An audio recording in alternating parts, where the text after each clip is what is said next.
Hello everyone, and welcome back to the Sun Mountain Savannah, where we are watching our Aardwolf. Look at that!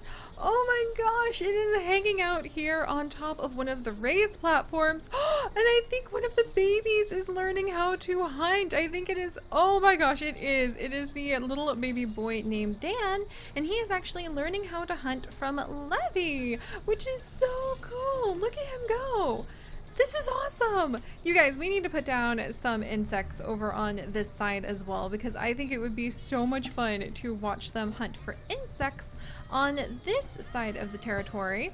So let's actually spread a few little ant hills up and down this zone as well. I really should be like, it's just so much fun to see how alive and organic we can make the world and where the animals choose to roam based off of watching how they move to the different food resources. And of course, bearing in mind that since this is a very evolving area, there is a chance in the future that those food sources could begin to disappear. Every 3 months, we find that things become a little different. It might be a positive event and we have those wild migrations come in, such as when we had the wild migration of roan antelope, which you can see right over here.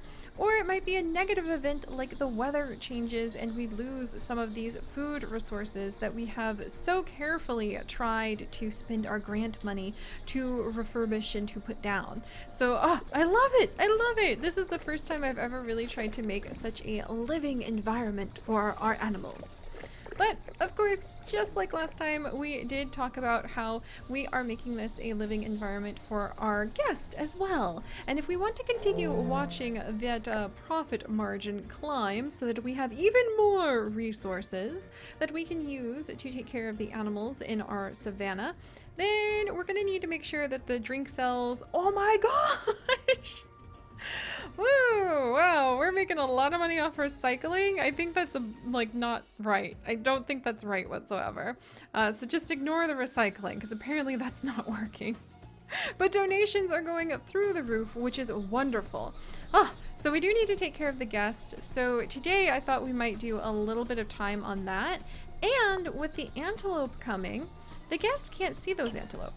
The only place the guests can see the animals are like right down here on the path, literally right in front of them, or while they are on the safari tour.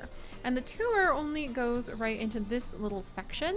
So I was thinking it would be good if we could start expanding the tour a little bit, maybe even winding it all the way back here. But I don't know if that's a good idea just yet when we don't have any animals for them to really see hanging out in the back area. But we have so many bee eaters that I'm kind of wondering that it would be a good idea to try to spread the bee eater population out just a teensy bit. Oh gosh. Hey Sid! Oh gosh. We definitely have quite the adamant population of bee eaters, but I'm sure if there's so many over here that, oh my gosh. Oh my gosh, the Aardwolves could care less for being so shy. They really are just like right in the way of everything. And the little bee eater, get out from under the vehicle. You do not, oh my gosh. Yeah, there's a lot going on. So I thought, how do you determine how the population has exceeded itself? How do we determine when it is important for us to step in and kind of help the animals sort of start spreading out a little and moving around? And there's two things we're going to do. We are going to first continue to spread the animals through the entire savannah. They might just need a little bit of help relocating to rewild some areas, like maybe moving some of the bee eaters over here. It has the fantastic cliffside that the bee eaters love to dig their nest into. You guys learned this in our in-slate several months, aka several episodes ago.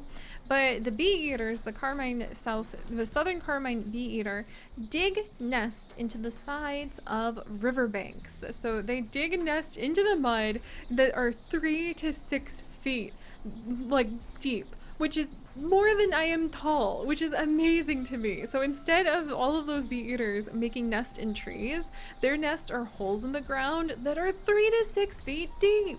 Not like a tiny little groove where they're like, yes, this will do. It has a room with a view. No, they're like shimmying into the ground like a little mole and then laying their eggs over there. Aren't you, Delilah? Oh, I think that's what Delilah is definitely doing. Oh, now and Kiara is now laying her egg as well. So I think that they would be really happy if we moved a population of them down over here and tried to put in a lot of the insects and everything else that they enjoy. The rains, when the rainy season comes, it might be so severe it could wash away what this river, this river could wash away whatever we put down, and then we'd have to see how the population would react to that. But I think it'd be fun to move some of them over.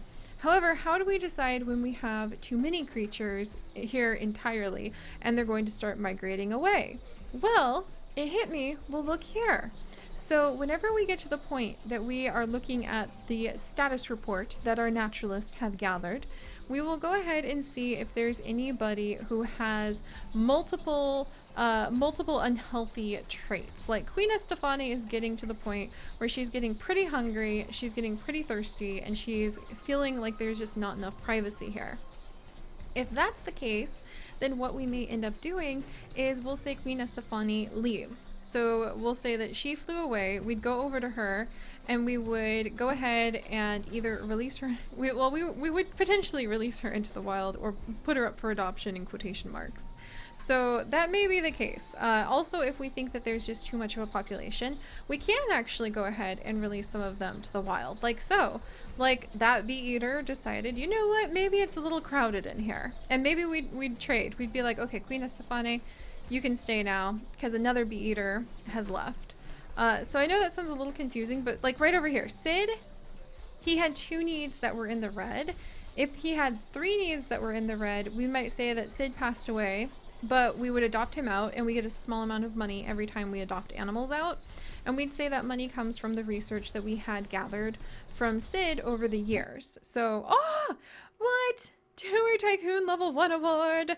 We have raised 25,000 in tour donations and we have a brand new Jeep available. Guys, that is so cool. Oh my gosh. Our safari is doing fantastic. So yeah, just in the future, that will be one of the many ways that we decide. Like over here, these bee eaters are not particularly happy. If they had another trait that was in the red, we might go ahead and release them as well.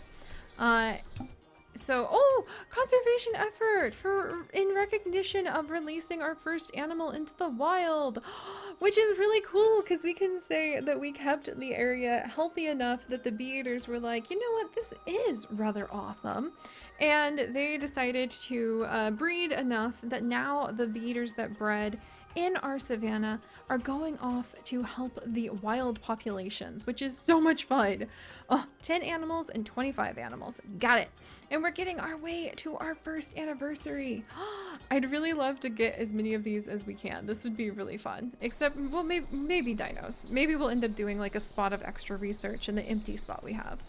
Also, our hippos are named. We now have Aussie and Peach, the 2 female hippos, Liam, the male hippo, and our Rowan antelope are named. Where are you guys? There you are. Oh, and our Aardwolves too. So Ava, the girl, and Dan, the boy, are now named. And I'm going around and I'm actually renaming all the animals to have the type of animal that they are in front of your guys' names. So that way we'll know what kind of animal we're looking at when we get notifications about them. The Rowan antelopes are now Kelsey, Beth, Lizzie, Lucy, Olige, and Overboard. And Overboard is actually the lead male antelope who we have witnessed winning the battles between the 2 males. So he is the dominant male of his little harem. The hippo has wandered all the way back here. Peach, oh my gosh. That is so cool. She has actually wandered away from the original spot. This is amazing. This is why we probably should extend the safari tour to be like the little Jeep tour, to be honest. Oh, and the guests are still starving. But alright, so a lot of that was just to kind of explain how we will try to do some population management here in the park. But I should be working on making sure that we have something to eat and that the guests are ponying up that cash. So let's go ahead and see if we have a restaurant really quickly. Restaurants, no, no, no, no. I want food. I want to be fed and I want to have things to feed people. Oh yeah, an educator podium. We definitely need an educator down here. Here, let's move the discovery kiosk over a little bit. I am so big on having educator podiums. So we're gonna put an educator down and then we will have to name the educator after one of our wonderful patrons in just a little bit here. That'll be for next time. And then finally, let's get somewhere to eat. I'm sure we have an expert cook among you guys, among our wonderful staff. So we should have somewhere to eat. Oh, and a play dig pit would be really fun. Let's do some research on that. I want to have a play dig pit so that the kids can actually imagine they are looking for termites, just like all of the wonderful Aardwolves. And the animal photo booth. Oh, we gotta have an animal photo booth too. Come on, we gotta get these people really excited about what they're doing. Ooh, an extinct gift card. Oh, this is cute. You know what? Let's do it because we'll say that it's an Aardvark gift cart. So we need to make this section. We need to make this section like really popular and also block off the compost so that people don't think twice about the compost. But let's actually put the Aardvark, or not the Aardvark, the Aardwolf gift cart right. I want it to be where people are feeling like super inspired and excited. Maybe right here. And oops. There we go. This is such an ugly little guest area. Oh, no, I should say things more positively. This is a undeveloped canvas of a guest area that will clearly allow people to have a lot of fun as they discover new things. Let's put the play dig pit maybe like right over here in front of the bathroom too, because I think this is just really a cute idea. And then we'll let the kids like go over there and dig around. We'll let everybody, the adults, I would be there. I would want to be like, come on, there's a cute play dig pit. I want to play in it. Get out of my way, guys. Alright, animal photo booth is done. We'll deal with that in a minute. Do we have restaurants yet? I think restaurants are actually like a 3-star thing, but I want to double check. Okay. Nothing there. Okay. Lots and lots of food that is not a restaurant.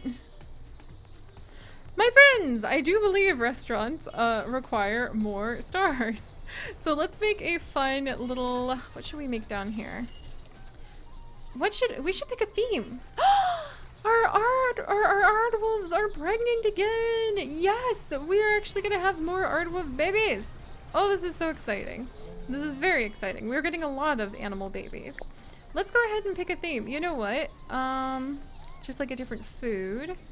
Let's go with the dessert stand is here. How about, well, the Aardwolves are pregnant. Burgers! And we'll make protein burgers that are made out of insects or black beans, which none of you are going to want to eat, but I think that would be a really hilariously cool thing to have. So we're gonna actually put down like a burger stand.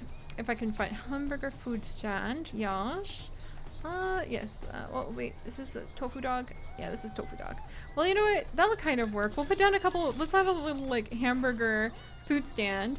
And actually, in some developing countries, the ability to use insects as a protein source for food like this is a life or death matter. So it might seem like something we can kind of giggle about, but it is actually a pretty serious matter for some people. So let's go ahead and put down, I really don't like the flashing sign is the thing. So we're gonna say this is like a burger stand. And we'll put down a couple of those over here. And, oh, a little shish kebab? Yeah, why not?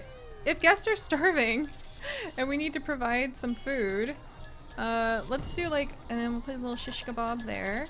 And a little tofu dog over here. Ah, but see, it has like that nasty glimmer.